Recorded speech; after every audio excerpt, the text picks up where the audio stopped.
नमस्कार। Haryana national 24 breaking news में आपका स्वागत है। आज दिन बुधवार तारीख 9 अप्रैल 2025, शक संवत 1946, विक्रम संवत 2081। आज चैत्र माह के शुक्ल पक्ष की द्वादशी तिथि है। द्वादशी तिथि 8 अप्रैल रात्रि 9:13 से 9 अप्रैल रात्रि 10:55 तक रहेगी। पंचांग के अनुसार 9 अप्रैल को सूर्य मीन राशि में रहेंगे, वहीं चंद्रमा दिन रात सिंह राशि पर संचार करेंगे। हरियाणा के किसानों को सरकार दे रही ये सुविधा, 21 अप्रैल तक करें आवेदन। हरियाणा सरकार ने किसानों को उनके खेतों में सोलर पैनल कनेक्शन उपलब्ध करवाने के लिए 3 HP, 7.5 HP व 10 HP के सौर ऊर्जा पंप 75% अनुदान पर लगाने के लिए हरियाणा नवीन एवं नवीनीकरण ऊर्जा विभाग की ओर से आवेदन आमंत्रित किए हैं। इसके लिए किसान 21 अप्रैल तक सरल हरियाणा.gov.in पोर्टल पर जाकर आवेदन कर सकते हैं। अतिरिक्त उपायुक्त डॉक्टर आनंद कुमार शर्मा ने बताया कि इसमें बिजली आधारित कनेक्शन DHBVN के मौजूदा आवेदकों को सौर ऊर्जा पंप कनेक्शन के लिए प्राथमिकता दी जाएगी, बशर्ते उन्हें अपना मौजूदा बिजली कनेक्शन सरेंडर करना होगा। उन्होंने बताया कि वर्ष 2019 से 2023 तक के मौजूदा किसान जिन्होंने 1 HP से लेकर 10 HP बिजली आधारित कृषि ट्यूबवेल के लिए डिस्कॉम यानी DHBVN के लिए आवेदन किया था, उन्हें PV कुसुम योजना के तहत सौर पंप कनेक्शन में प्राथमिकता दी जा रही है। गौरतलब है कि किसान का पंप 5 वर्ष की वारंटी के साथ आता है। पंप के साथ किसी प्रकार की छेड़छाड़ करना पूर्णतः वर्जित है। ऐसी स्थिति में पंप की गारंटी समाप्त हो जाती है। यदि किसान पंप को अपने स्थान से स्थानांतरित करता है या दुरुपयोग करता है तो ऐसी स्थिति में सरकार को सब्सिडी वापस करनी होती है।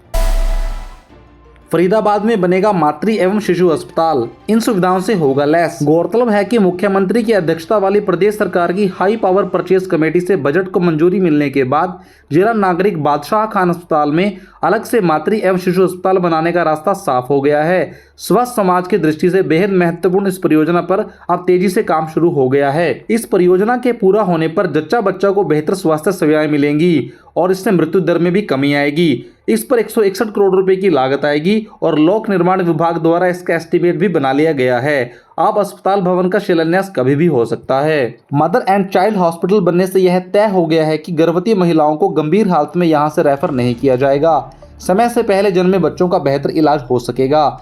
मौजूदा स्थिति की बात करें तो आमतौर पर गर्भवती महिलाओं को गंभीर हालत में रेफर किया जाता है। बच्चों को भी दिल्ली के अस्पतालों में भेजा जाता है। कई बार लंबी दूरी और ट्रैफिक के कारण समय पर इलाज न मिलने के कारण जच्चा बच्चा की जान तक चली जाती है।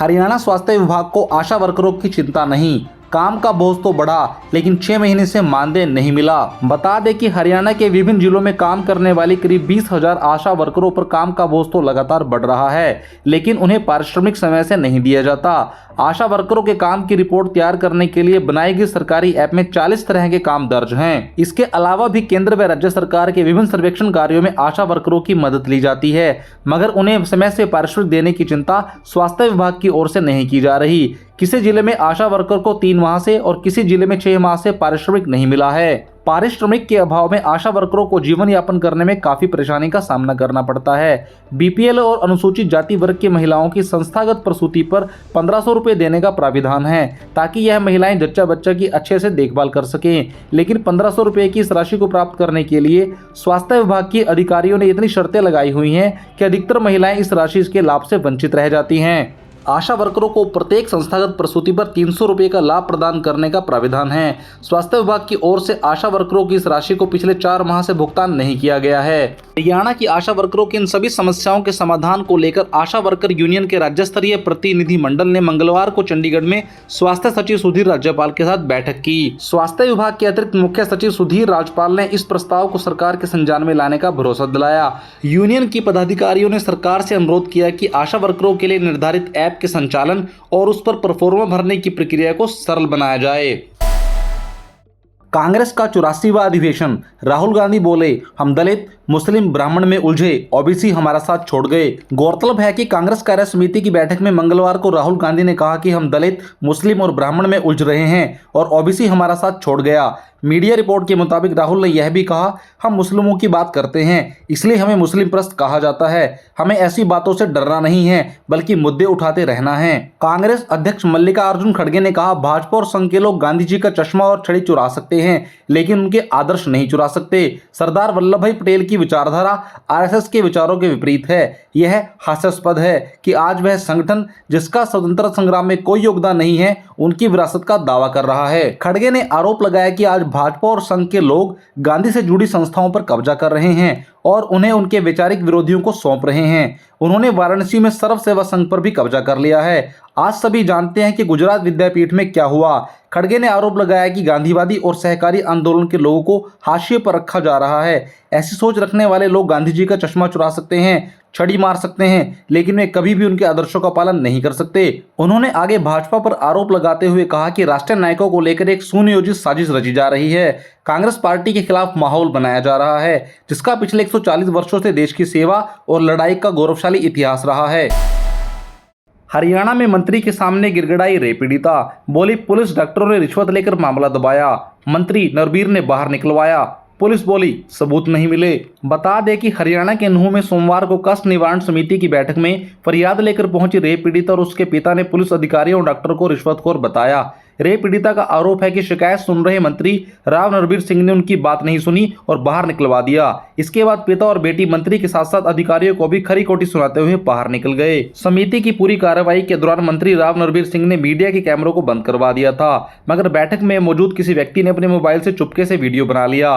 बता दें कि इससे पहले भी रेप पीड़िता उसके पिता मंत्री के सामने न्याय की गुहार लगा चुके हैं, लेकिन कार्रवाई नहीं हुई। 6 माह से दोनों की न्याय के लिए चक्कर काट रहे हैं। वहीं दूसरी ओर पुलिस का कहना है कि लड़की की मेडिकल जांच में रेप की पुष्टि नहीं हुई है, इसलिए छेड़छाड़ का कोई केस नहीं बनता है।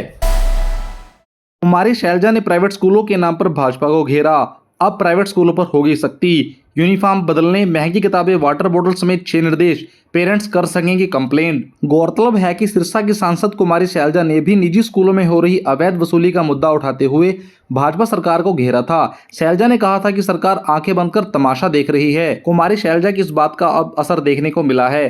प्राइवेट स्कूलों की मनमानी पर सरकार ने कुछ सख्ती दिखाई है। प्राइवेट स्कूलों को एडवाइजरी जारी करते हुए 2 अहम निर्देश दिए हैं, जिसमें कहा गया है कि वह पेरेंट्स पर प्राइवेट पब्लिशर्स की महंगी किताबें खरीदने के लिए दबाव न बनाएं। इसके अलावा क्लास वाइज स्कूल बैग के वजन को कम करें। यदि स्कूल नियमों का पालन नहीं करते तो पेरेंट्स इस बारे में शिकायत दर्ज करा सकते हैं। इसके लिए सभी जिला शिक्षा अधिकारियों को उनके ईमेल आईडी और मोबाइल नंबर जारी करने के लिए कह दिया गया है। इसके अलावा अधिकारियों को खुद भी सरप्राइज चेकिंग के लिए बोल दिया गया है। कोई गड़बड़ी मिलने पर तुरंत कार्रवाई के लिए रिपोर्ट शिक्षा विभाग को सौंपने के भी आदेश जारी कर दिए गए हैं।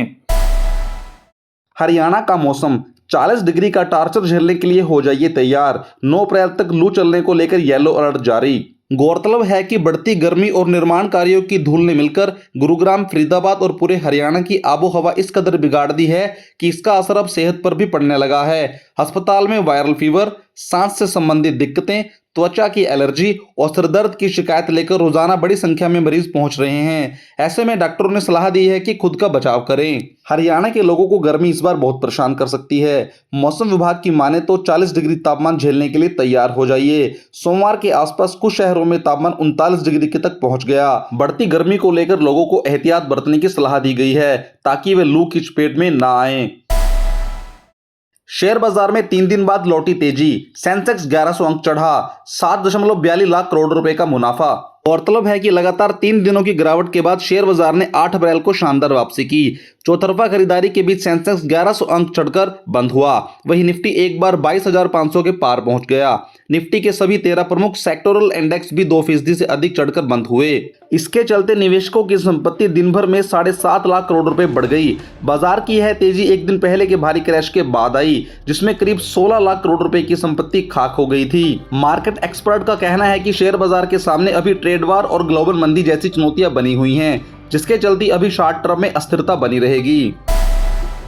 सोने और चांदी का भाव, सराफा बाजार में 8 अप्रैल को सोने का दाम में फिर से गिरावट आई। चांदी के भाव में कोई बदलाव नहीं हुआ। सराफा बाजार में सोने की कीमत 4 अप्रैल, 5 अप्रैल और 7 अप्रैल को भी लुढ़की थी। सोने की खरीदारी का मन बना रहे हैं तो आप जरूर यह चेक कर लें। 8 अप्रैल को 22 कैरेट सोने का भाव 600 रुपये गिरकर 82,400 रुपये पर आ गया। 7 अप्रैल को भी सोने का भाव गिरा था। इससे पहले 22 कैरेट 10 ग्राम सोने की कीमत 83,000 रुपये थी। चांदी के भाव में लगातार तीसरे दिन भी कोई बदलाव नहीं हुआ। 8 अप्रैल को 10 ग्राम चांदी की कीमत 940 रुपये थी, वहीं 100 ग्राम चांदी की कीमत 9400 रुपये थी और 1 किलोग्राम चांदी का भाव 94,000 रुपये था। खबरों में आज बस इतना ही। आप देख रहे हैं हरियाणा का बेहतरीन news channel Haryana national 24 breaking news. बने रहें हमारे साथ, लाइक करें, सब्सक्राइब करें, शेयर करें। धन्यवाद।